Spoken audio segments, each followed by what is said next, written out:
Yeah. Speak, Chris, speak. Speak, O Speak. One, O Holy One, speak. Can you hear me okay? Okay. Are we going to be both both at the same time? I can hear myself one. Why is that? Because you're speaking. That goes in one channel and the other one goes Oh, in I another see, channel. a different So channel. we got two Okay, different okay. Just so channels. the volumes are the same. Yeah, yeah. Okay? No problem. Yeah, I don't want to have to filter the whole Okay. thing. okay. My So voice we're is- rolling on whatever you're ready. Okay, I'll just start off with a little bullshit, okay? You rolling? Yeah, rolling. Okay. Well, Dr. Critchlow, you know, it's just been amazing hearing your history and this amazing journey that's taking you as a scientist, as a spiritualist, as a mathematician. What you've done, this last hour and talking to you about your history has been phenomenal. But now comes the big question, the heat. What is sacred geometry? Well, you can imagine it's a question I've been asked many times, and you have to divide it into two. The word sacred, for me, means that which is essential. Now, each person has their own understanding of what the word essential means, but that is exactly what sacred is, as far as I'm concerned. Now, of course, at certain dimensions, everything is sacred. But for some people, they find difficulty with that, so I say to them, sacred means it's essential. Geometry is absolutely essential to the creation, from the most minute thing we've been able to conceive of or to make contact with, which are the particles and the subparticles, the atomic world. They all fit together geometrically. When you get to the macro world, we're in a perfect sphere called the Mother Earth, and all the other gods or planets, whichever you want to call them, they are also spherical. So everything in the universe, and they all relate, they all move in geometric patterns. Everything in the universe, which is essential, is sacred, and it is geometry. The word geometry, which is even more important, comes from the ancient Greek. And my master is Plato, my original master is Plato, and he said geometry is the art of the ever true. And that needs thinking about a little bit, because what it means is that geometry is true for absolutely everybody. It's not an art form which belongs to any particular culture, it is universal. So the word geometry, very simply, it means to measure Mother Earth. Gaia, which is geo, the first part of the word geo means Mother Earth. Gaia, and metri means to measure. And what it totally means is to measure the incarnate world, to measure the material world. So geometry means to measure the creation at its most essential. So sacred geometry, therefore, as a study, as far as I'm concerned, hopefully, and God willing, it'll come back. It's been taken away from us. A very good example is it's been quite hard for us to find such a tool as this, which is the most sacred tool man ever invented. Most simple and most sacred tool. I've strapped a pen onto this, but in fact basically it's 2 points. And when it's closed like that, this, we're very fortunate, still has the symbol for God at the top. A modern pair of compasses very rarely has this anymore. Usually a traditional pair of compasses, there'll be a little dot here, usually made of a different metal, 2 different metals. That dot is the eye of God. And this is what's called the ray of creation. This from God into the created order. The created order starts down here. Now, that ray of creation is the beginning of placing the sharp point into the center of the field. The field here is, originally by the Greeks, it was called chaos, unordered universe. And therefore you have 2 legs to this most sacred tool. One which is going to be from the Godhead direct to the center, and the next is going to be, this is called the degree of love or affection for the creation, however near or far this leg is here. So when this leg starts off, better to start here at the upper position. It travels, whoops, better do that one again. Can I take this off? I think I probably can. This is a case of not concentrating. You're doing great, Doc. I'm praying for Swami to put words in your mouth. So am I.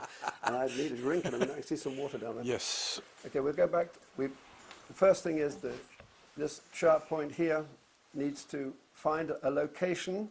This location is from a symbolic point of view, the position of deity, which is going to control the creation. The creation is putting order into this so-called blank space, which, as Hesiod called the chaos, has to be ordered. You then put the pressure of your hand down this thing to make sure it doesn't slip, and then you start at the top, and which is a symbol of starting in the heavens, and you make your journey.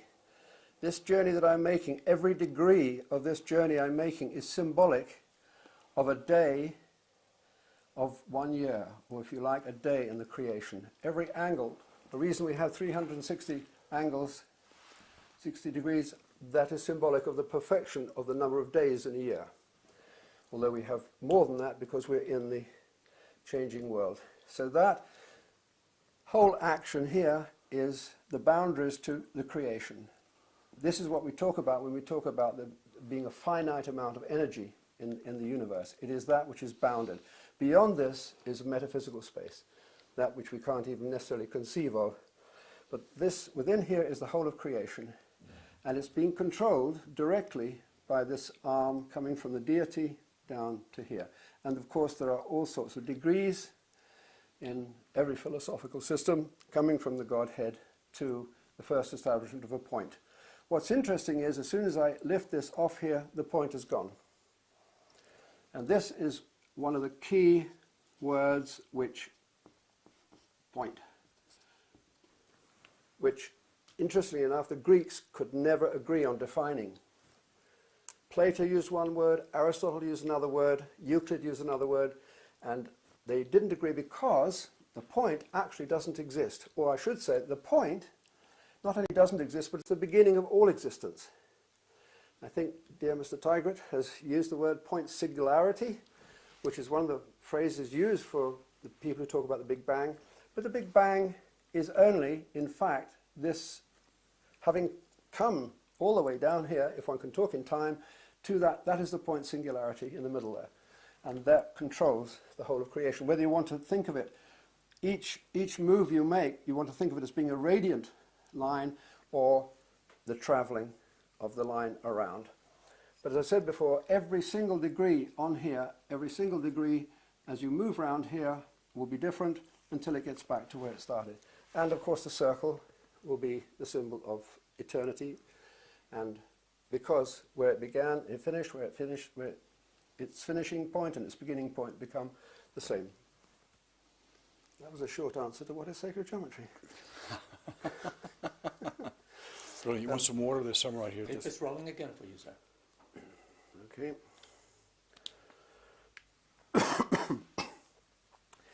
The point I made about this instrument, and I'm quite happy to stand by my conviction, it's the most sacred instrument that's ever been invented by mankind, and it's a very interesting metaphor of our times that is quite hard to find these. A lot of children at school don't even know what they look like, haven't seen them being used. And that's an immense tragedy, because this is one of the earliest scientific instruments that was invented, and it's the one which is the most comprehensive. And if you go to Islam, for instance, which I've done many times, and try to ask the craftsmen there about such an instrument, they will deny they've got one, they'll deny everything because they're not allowed to show this instrument to a pair of eyes of somebody who's not initiated. So you can't get a Muslim craftsman to show you his compasses. We think of that as a very simple tool. It is a very simple tool. But one of the tragedies is, one has to say, this is a modern version. And what is the difference between the modern version? Everything about this is singularity becoming a duality. And eventually, when you make the contact of the surface, it makes the equilateral triangle, it makes the third factor. Here, everything is dual.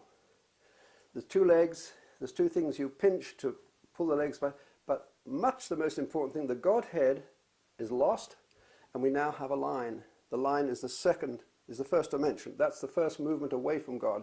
So you don't even have the symbolic business of having to take the responsibility of hanging on to the Godhead to give you guidance to use the instrument. This is a modern instrument. It's very convenient, but it's completely lost its, in our cases we have ancient Egyptian models of these, it's lost its symbolism. Convenient to use, but in doing so, we lose the essence of sacred geometry. I think the other thing one should say is that sacred geometry went down very much with the advent of the Industrial Revolution, because the Industrial Revolution, we have at least 4 levels of meaning, as far as I'm concerned, to everything. We talked about 3 yesterday. 4 levels of meaning, and geometry operates on 4 levels. There's a physical level, like this instrument and making physical drawings. Then there's a social level, what good does that do to the society, what you're doing with it. Then there's a cultural level. The cultural level means what symbols are you advocating that these should be read at. And then above that there's what we call the inspirational level, which is the spiritual level. Now, what's happened to the pair of compasses which rested quite firmly in the spiritual, they were brought down to the cultural, and with the Industrial Revolution, and I have to take my full responsibility as an Englishman, because we are meant to have invented the Industrial Revolution, God help us. It dragged further down to the social level, and then eventually the social level was disregarded. It's not a matter of whether we're doing good to the people with what we're making in the Industrial Revolutions, it's making sure we sell it to them. So it reached rock bottom. And it's not surprising then, it's now dropped right out, because the computer's come along and people think the computer's going to be able to draw circles. Well, of course a computer can draw circles, but is of no value to the human soul whatsoever for a computer to draw a circle, unless the person behind it is doing it for a specific reason to teach with. But geometry has to be done with the whole body. It's the practice, thought, word and deed. It has to be a practical art as far as I'm concerned. I did that bit. That was brilliant.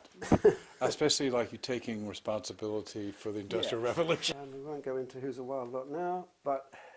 Well, you have one of them sitting in front of you right now, trying to think of what to ask you next. Yeah, Should we talk about the line? Yeah, we'll Okay. talk about the line. Now, Professor, this is enlightening as can be, and for the first time in my life, and I'm sure those who are viewing this, we get a keen understanding of something that we have overlooked for a long time, especially in these ages. What really began as far as art or as drawing, what sort of beginnings were there to this thing now known as geometry and therefore sacred geometry? That's a good and a very deep question. And basically, one of the answers I can give you was one that was given to me by Krishnamurti. Krishnamurti says, when you see a beautiful cloud, you have to tell somebody about it. Well, when you come to a place like this and you meet a beautiful person, you have to tell a lot of people about it. But the thing is, there's something curious about the way in which the human soul is structured. It needs to express itself, particularly if it feels full of beauty. It has to come out. And that means we have, from the very earliest days, the cave paintings and so forth. And mostly those were about the creation around them, the animals and everything else like that. I mean, art historians will make up stories that there were hunters and they were trying to kill everything, but I'm sorry, I don't buy that too much. I prefer to buy the Egyptian or the North American Indian model where all the animals are within us. But nevertheless, if you're going to if you want to create order, that is, and one of the necessities of creating order between people, social level, is if somebody has a property and somebody else has a property, they want to be quite secure about what the boundary is between that property. And that is where geometry, in a way, becomes a practical and very important tool. And the main reason for that is not to make a wall between people, but to give a line of understanding and a line of kindness and give and take. So making order, that's why sacred geometry immediately gets into architecture. Sacred geometry is about delineating, making a line on something. And what's interesting, if you're going to do a drawing, whether it's an architectural drawing, whether it's an expressive one, which is going to be a painting, whatever, and you're using geometry, because tradition in all sacred art, there is a tradition for underlying geometry. It doesn't matter which tradition you talk about. The one which is hardest to find the geometry is the Chinese tradition. They talked about dragon veins. Anyway, anybody who's going to practice sacred geometry and want to create the figures, the very simple figures, each of the simple figures has their own power. In exactly the same way, there are positions in the body which have symmetries which all express geometrically. Then you either start with a line which is going like this, or you're going to start with a line which is going like that. Now, what's important is most people would not consider that start this way or to start that way matter too much. But this here is called the social dimension.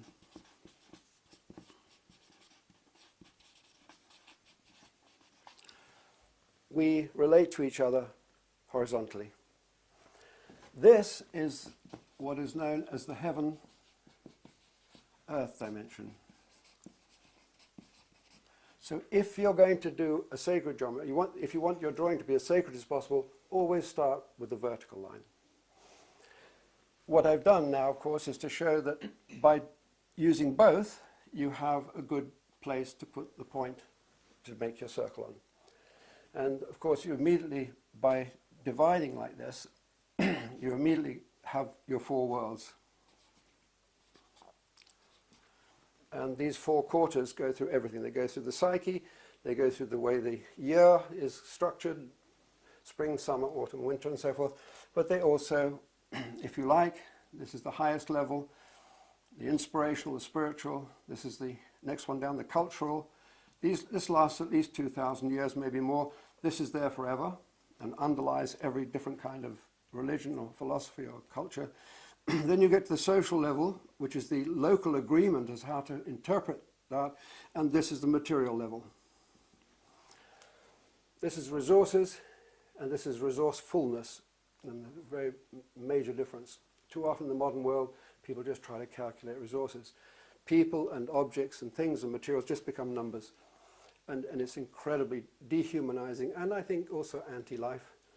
But, okay, so we have that. Then immediately, if I do this, the action I can have now is by using this center, which is exactly where heaven and earth and the social dimension meet. If I now draw a circle in here,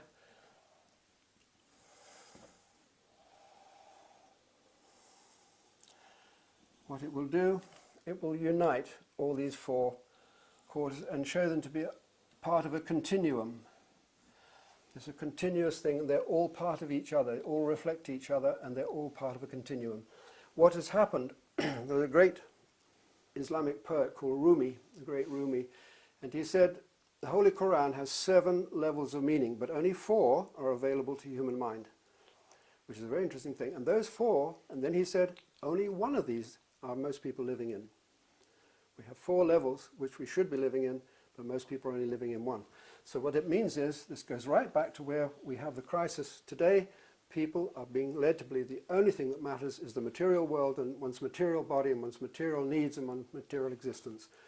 So we have to climb back through, which we've been given very good guidance for at this moment, in this place. But what's nice about drawing the circle is it brings them all back into one. There is a division of 4, but it brings them all back into one. Okay, I'll have a break. Good. Have Take a another break. drink of this. Rolling tape? How is it moving? Rolling tape. When we got to here, the compass, we can see it symbolically as having rejected the previous. We got into the Kali Yuga, but the compass doesn't stop. And the thing that surprised me, and it wasn't until I came here that I realized this is what the teaching was, that from the Kali Yuga you go straight into the Golden Age. You're right back at the top again, and then you come back down. So this is going on all the time. So, okay, we're in the Kali Yuga, but it doesn't stop. Nothing in the creation stops. And so we're I don't know, somewhere around here, Isaac. And we're needing people with strong shoulders like yourself to push us over that barrier, and then we'll get into here. Okay, Is this not the secret to sacred geometry? Probably. I mean, here you have so beautifully expressed to a novice like myself, or those that are here in the studio, this aspect of life, and that here we are in this totally preoccupation with the material body, the material plane, and yet there is hope, because everything is in transition through the 4. Sure. And it's being controlled by the center of the compass, which is God. It's being controlled from the center. Although it's invisible, and the beauty of God, where he plays, he's neither one thing or the other. He's everything and nothing. It's a wonderful metaphor for good Zen koan, that central point which doesn't exist. But once you're traveling, You can't stop. You continue to travel. And I think that's what the symbol of the wheel is. This is sometimes called the sun wheel, by the way, this symbol. A cross in a circle is sometimes called a sun wheel, right across the planet. Well, we know that the wheel has been the basis of, since the beginning of pagan times and Buddhism and other things. Is this the symbol? Is this what this symbol is really representing metaphysically? Yeah, I'm sure so. One of the problems is, like Rumi said, there are 7 levels of meaning, but 4 of them are available to us. And when we draw these most fundamental symbols, we are actually probably incorporating all 7 levels of meaning, even if we couldn't speak them, even if we couldn't thoroughly put them through our head to talk about them. We are actually presenting them to the soul, because eyes are the windows to the soul. So if we take the symbol through our eyes, the soul inside will understand and say yes. That's how symbolism works. It doesn't work in terms of the whirring of this part of the brain and logic. Logic is extremely dangerous after a certain point, and it's a difficult thing to say in the modern world because logic has been behind us being obsessed with the material world, and the physicists have taken over logic. It's Aristotelian. Thank God quantum physics come about.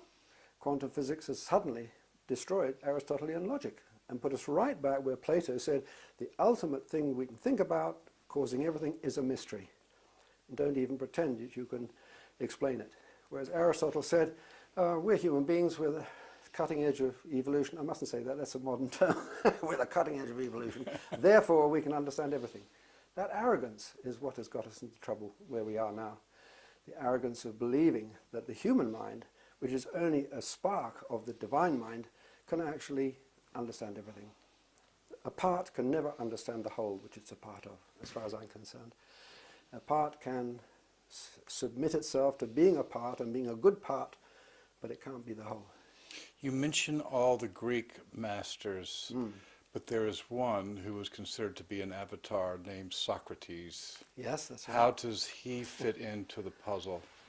Well, it's a very good question, because, in fact, whenever you say Plato, you might just as well say Socrates. Plato was the scribe to Socrates. Now, if that's going to go out, I've lost my whole reputation as an academic. But as far as I'm concerned, Plato never wrote in the first person. He never said, I believe this or I believe that. Most incredible performance, which is ignored by the modern world because everybody's so obsessed with I did this or I did that. Plato always uses Socrates as the speaker. And then there are other members of that.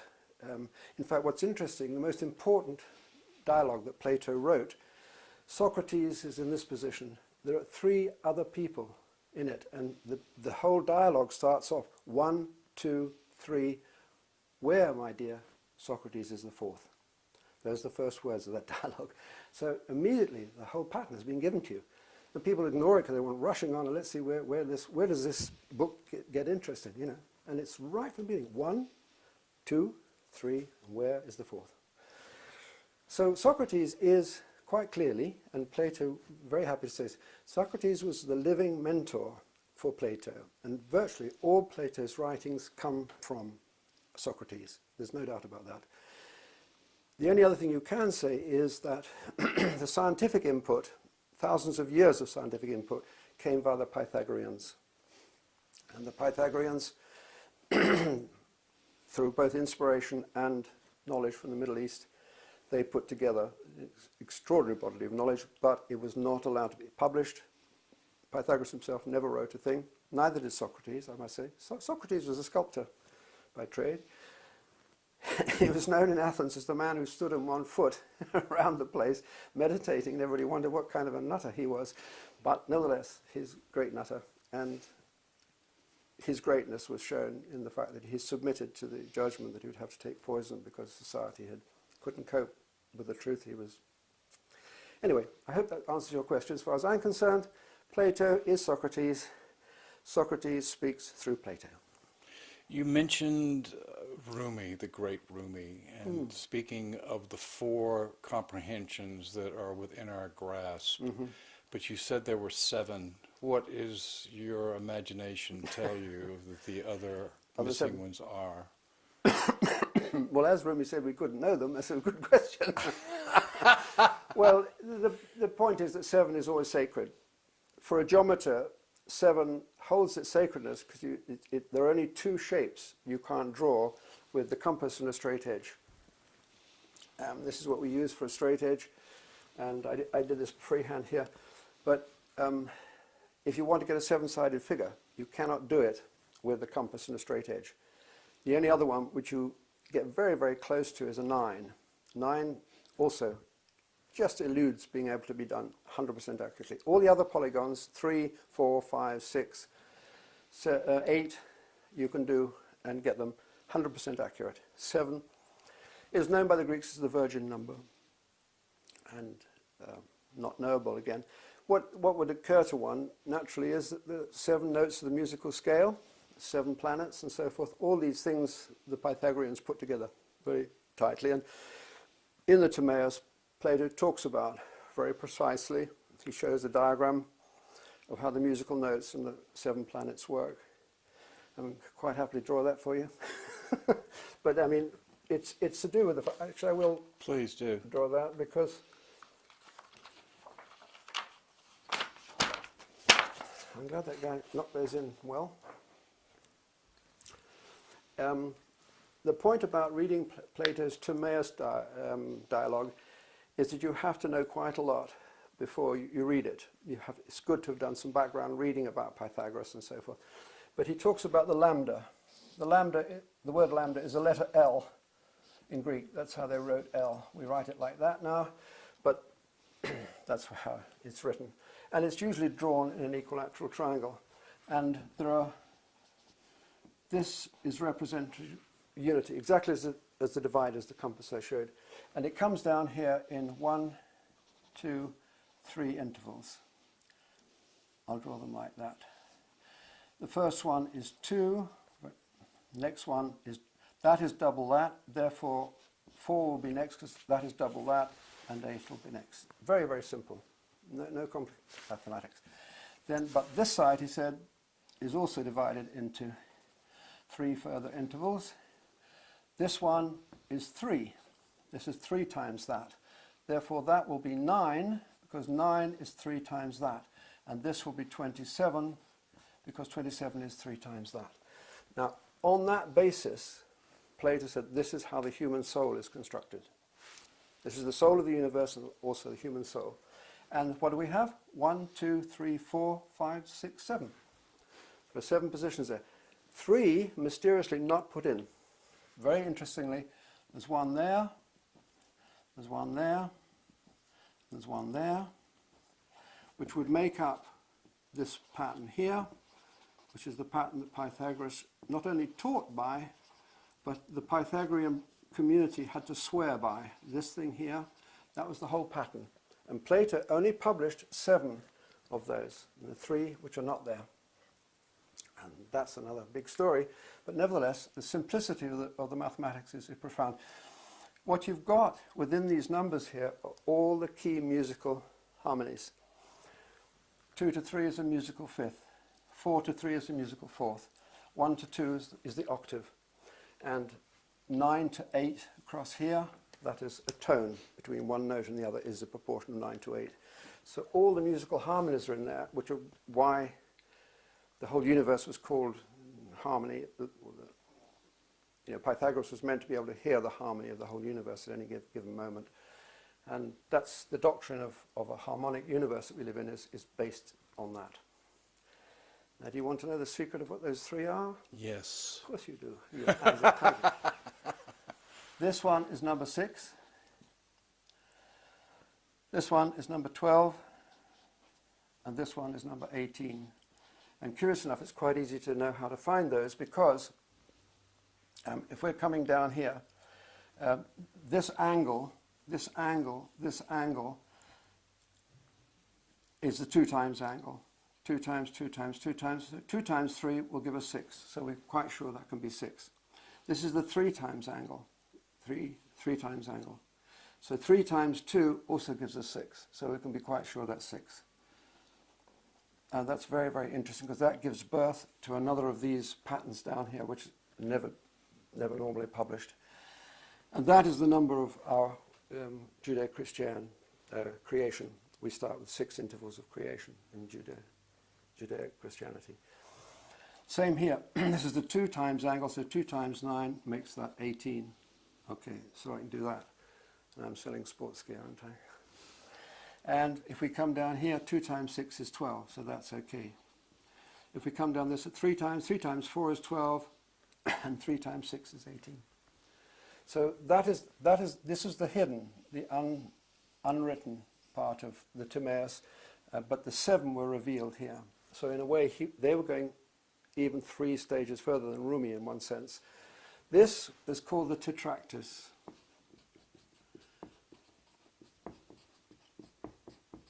And the word Tractus, it means 4-ness. Every side of this triangle has 4 points on it. 1, 2, 3, 4, 1, 2, 3, 4. And it was called the Tetractus.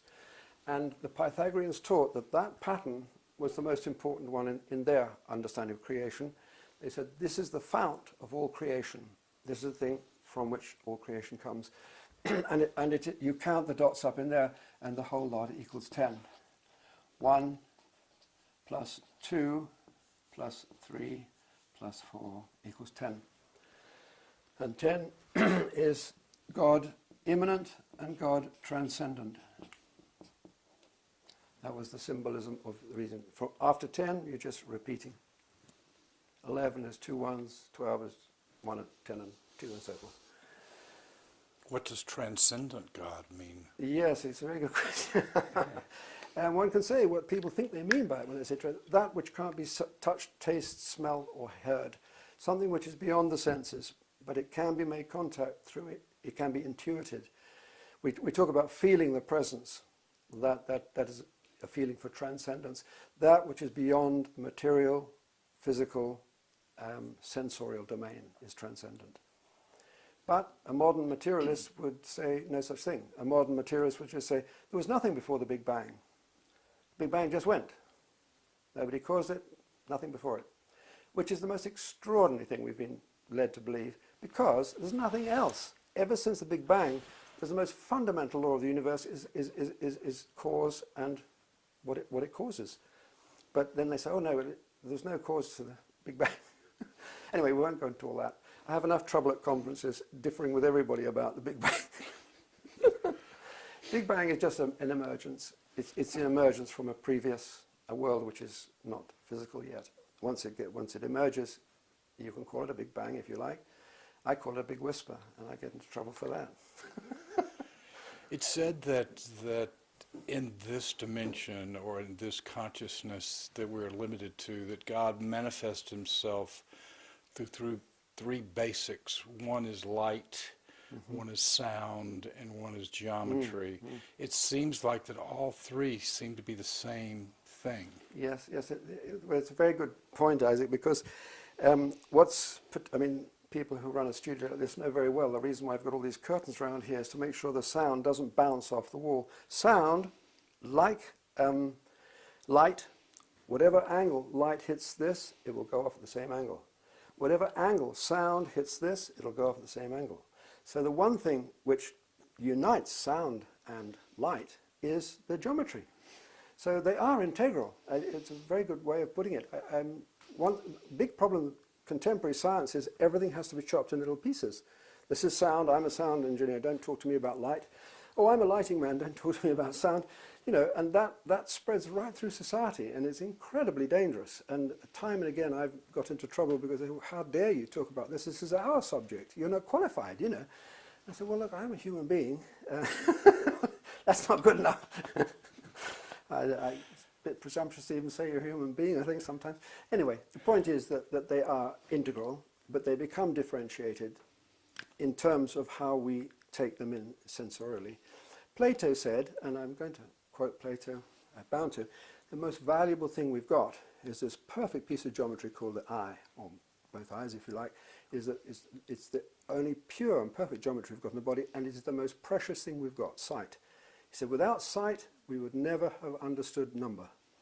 Now, why he had the grounds for saying that, I don't know, but he said, because of seeing the starry heavens and so forth, and counting planets and stars and so forth.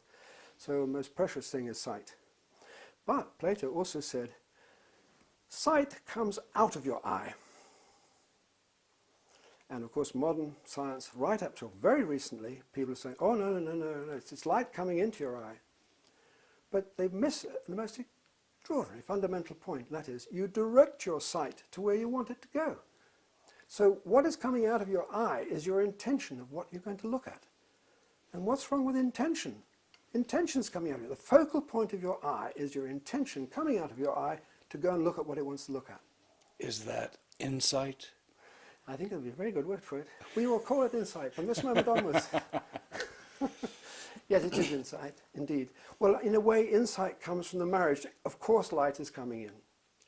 And Plato said there was a marriage between that which was leaving the eye and the sun giving a vehicle for it coming back in. Well, when it gets in, then it's certainly insight. But you can have an insight before you even open your eyes, I suppose. But it is a fascinating thing that how, going back onto our circle thing, we're in this low ebb where physicists say there's no evidence there's any light coming out of the eye. That's ridiculous. When you say to them, well, you know, what's the focal point of your sight? I can see my fingers wobbling right out here. All of us have got pretty much a hemisphere of vision. Yet I'm going to look at one place at a time. And that one place that I'm looking at a time is my focus of attention.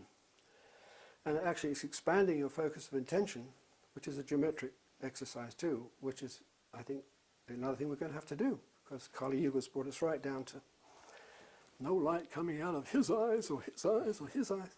Very sad. So how does this relate to this undefinable thing called the superconsciousness, which must be truly what we are? Isaac, I shall have to take a drink of water on that question. Okay. Or whiskey, if you like, is fine. Probably safer if I don't go into superconsciousness. Okay. Safer for who? Everybody. One of the prayers which we all use, I have to use as an academic, you don't necessarily use it out loud, may I not mislead. Yes. I don't feel qualified to talk about superconsciousness. Okay. So anything I had to say about it, I would worry I might mislead somebody. Surely. I can mislead people at geometry, but I don't worry about that so much. Okay, where do you want to hit next, Doc, that's key to Well, the what I'd foundation? quite like to do is to go back to the question, what is geometry? And I'd like to show the picture of the flowers. Okay. You The could- question is, You're going to, yes, you ask me what sacred geometry is again. yes. Doctor, it seems like the really thing around us that we seem to ignore is nature itself. Are not the beginnings and the answers and the dynamics of sacred